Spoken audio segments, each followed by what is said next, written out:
Hi, in this video I'm going to show you how to add hyperlink in Word.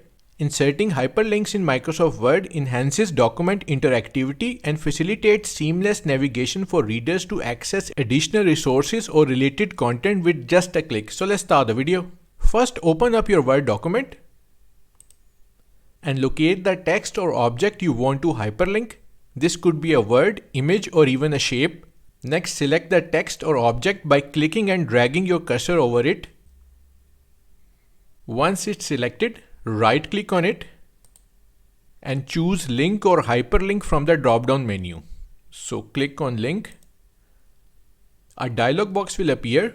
Make sure existing file or web page option is selected in the left sidebar. Now simply type or paste the URL in the address bar at the bottom of the dialog box. Now click OK to create the hyperlink.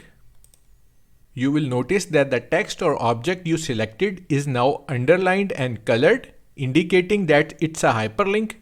Simply press Ctrl and click on the hyperlink to open the specified web page.